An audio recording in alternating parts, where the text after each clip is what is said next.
Welcome to the Tipping Point Show. I'm Jimmy Evans. I'm so glad that you've joined me today.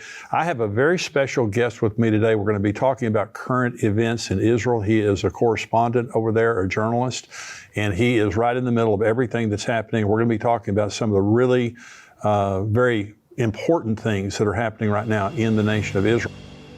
It's my blessing now to introduce our guest. I'm pleased today to have joining me on the show Brian Schrager.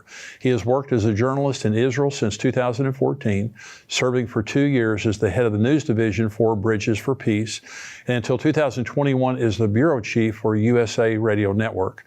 Throughout the years, Brian has also written a number of news reports and analyses, most of which have been published by the Jerusalem Post.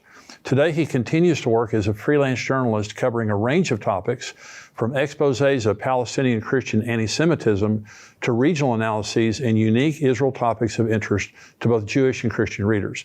He's joining me today to talk about current events in Israel. Brian, thank you for joining me. Thank you. Yeah, great to be with you, Jimmy.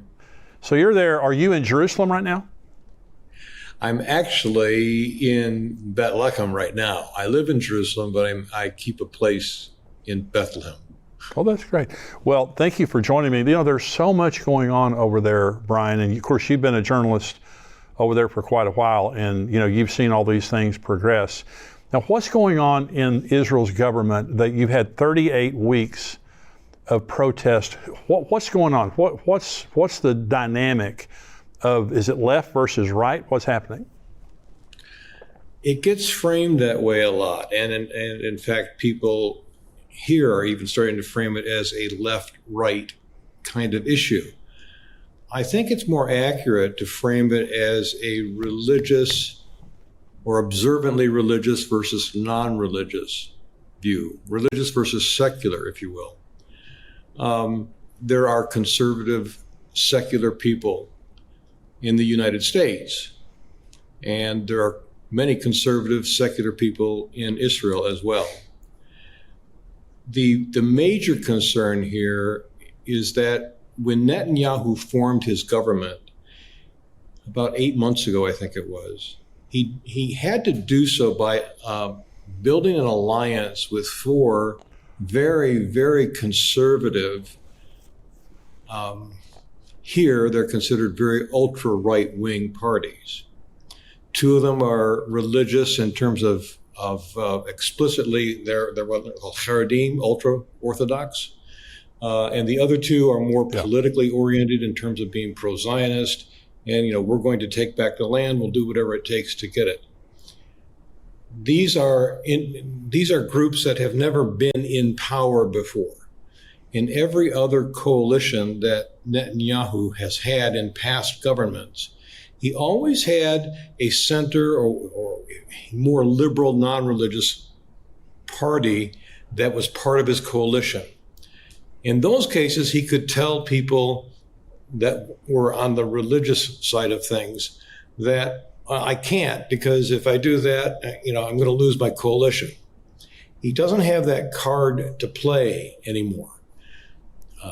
Today, he has nobody to offset their agenda. And this is a cause of great concern to many people in Israel who fear the imposition of a kind of religious theocracy, if you will. Well, Ben Gvir, and so that ultra right wing, the fear of the left and the protests, a lot of that is spurred by the fact that they fear that religious party is going to try to impose basically Judaic law on them, right? Yes, controlling who is Jewish or not, which is a big deal here. Determining whether or not people have the right to make aliyah, controlling marriage.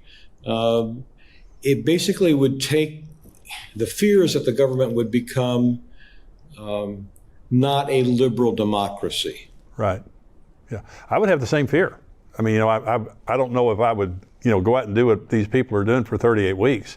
But even if it were a Muslim, you know, nation or whatever, anytime, you know, radicals like that, the extremists take over, you basically are living under, you know, a theocracy.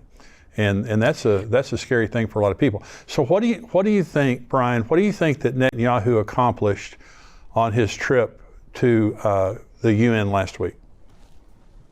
He actually accomplished quite a bit. He really, his speech at the United Nations was a big hit because of his announcement of the imminent peace war with Saudi Arabia, normalization relationships.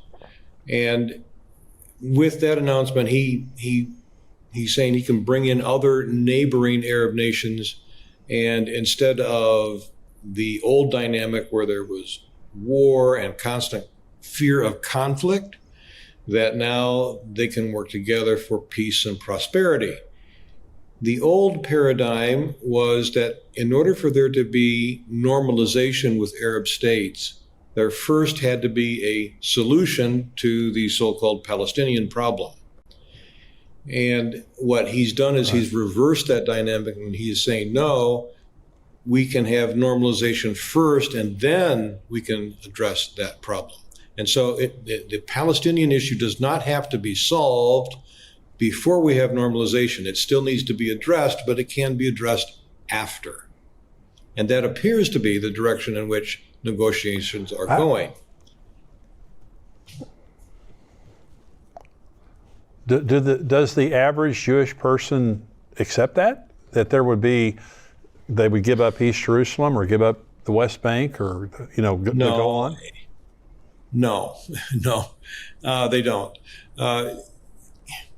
There is almost no one here I'm aware of, Palestinian or Israeli, who thinks that a two-state solution is something to be desired or is even viable. Palestinians under Mahmoud Abbas and Fatah, the ruling party of the Palestinian Authority, they're all advocating for a one-state solution, which basically means bringing back all of the Palestinian refugees in Syria and in Jordan and giving them the right of return, and then having a democracy where they can outvote the Jewish residents and basically take over the government. So it would no longer be a Jewish state. That's their one-state solution. Israel has struggled with a number of ideas, possible ideas, ranging from annexation to a kind of normalization, maybe where there would be like some independent governments that have like city-states or areas under their control, but still under the overall authority of Israel. The thing is, right now, there's no partner for peace. Israel has no partner for peace. I don't know if you saw recently, Mahmoud Abbas was addressing I forget who he was talking to in Arabic, and he said the Jews aren't real Jews, they're Kazakhs, and Hitler wasn't an anti-Semite.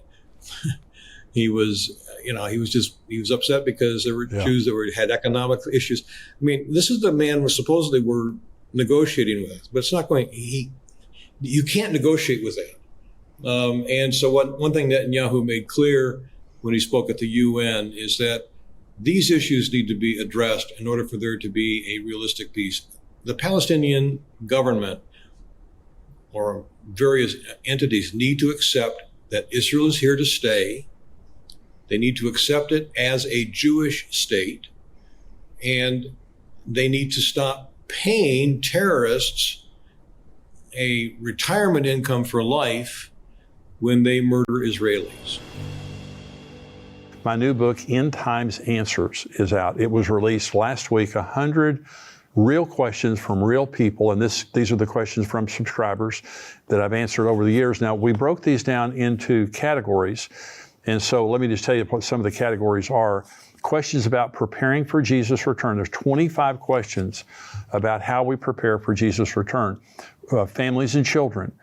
Questions about Israel, the United States, the church, the third temple, the Gog-Magog war, the rapture, the marriage supper of the Lamb, the tribulation and the Antichrist, the Jesus' second coming and the millennium, and God's final triumph. And so if you have questions related to the end times, we walk you through, everything that's going to be happening, some very specific questions here that really, the answers that I think will bless you. And also, you can give this as a gift. Maybe your pastor, a lot of preachers don't feel that knowledgeable about the end times, and that's why they don't preach on it. Maybe you give this to your pastor or your friend, a Christmas gift, a birthday gift, or buy it for yourself. Go on Amazon.com or xomarriage.com and get End Times Answers, 100 real questions from real people.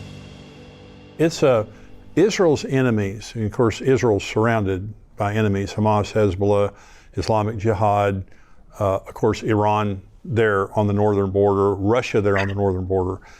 And so how have they responded to the inner turmoil of Israel?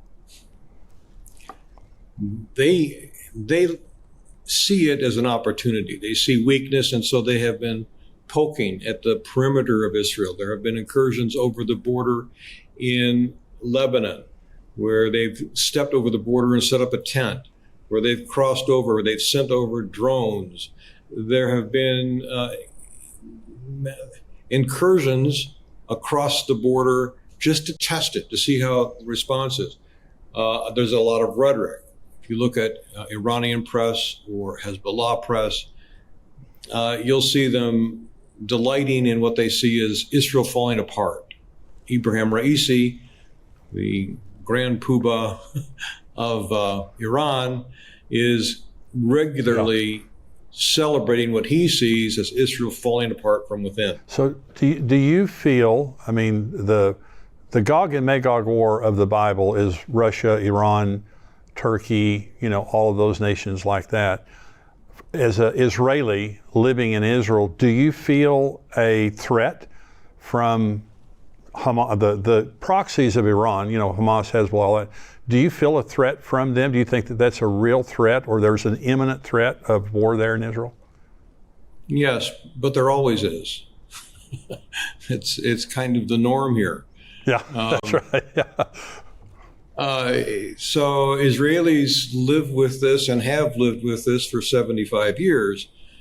So yes, the concern is that the threat is real, and it is a virtual certainty that there are things going on behind the scenes in Israel's military and in the intelligence communities that are very, very serious. There are threats on all sides.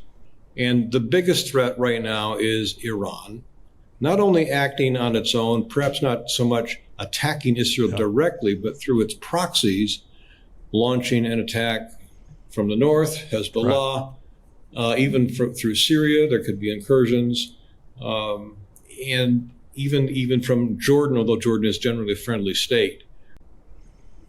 And the main thing that Iran has accomplished in the last year or two is it has wormed its way directly into Israel in the organizations of Hamas and Islamic Jihad, groups like this that are intent on destroying Israel, and they have been providing arms and money to acquire arms to attack Israel.